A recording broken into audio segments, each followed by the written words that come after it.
Një nga kapobandat e Shiakut, Altin Hajri, është në kërkim nga prokuroria e posaçme kundër korrupsionit dhe krimit organizuar për pjesëmarrje në disa ngjarje kriminale.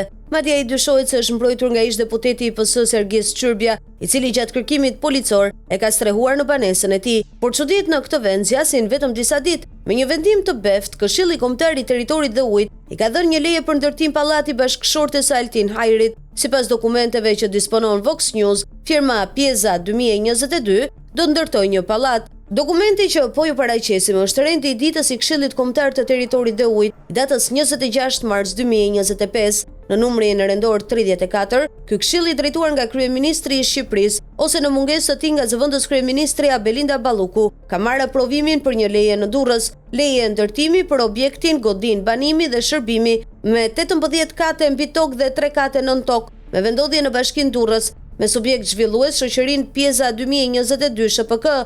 Thuhet në këtë dokument, sipas dokumenteve, firma Pieza 2022 është me adresë në fshatin Piezë në Shiak. Firma është themeluar në datën 19 tetor 2022 dhe ka si objekt bar kafe, restorant, piceri, shërbime hoteleri, turizëm, karburant, tregti mallrash të ndryshëm industriale, mobilerie, ndërtim, shërbim delivery e të tjerë. Sipas bilancit të publikuar në vitin 2024, Valentina Hajri, e cila zotron 100% të kapitalit themeltar të shoqërisë, ka miratuar pasqyrat financiare të vitit 2023, ku ka rezultuar me një fitim prej rreth 480.000 euro. Ndërkohë, në QKB është publikuar edhe një vendim i pronares për të pezulluar aktivitetin në datën 22 janar 2025. Nuk jepen më shumë të dhëna, por vetëm pezullimi i aktivitetit me një afat të pacaktuar.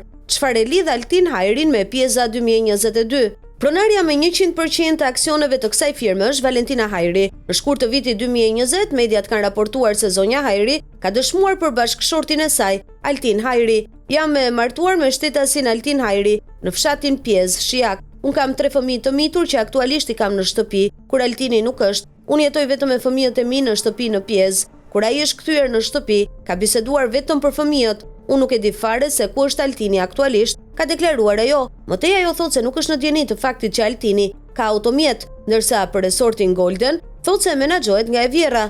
Altin Hajri ka qenë i akuzuar edhe për rrëmbimin dhe vrasjen e Jani Prengës në janar të vitit 2020. Ai u dënua me 7 vite burg për këtë ngjarje, por vendimi nuk u ekzekutua për shkak se apeli e shpalli të pafajshëm. Në vitet 2015 është arrestuar dhe hetuar për disa ngjarje kriminale, madje edhe për trafik heroine, por gjithmonë ja ka hedhur paq nga drejtësia. Resorti i tij Golden u bllokua edhe nga UFL, por gjykata ja hoqi sekuestron, ndërkohë emri i tij lidhet edhe me akuzën ndaj ish-deputetit të PS, Ergjys Çyrbia.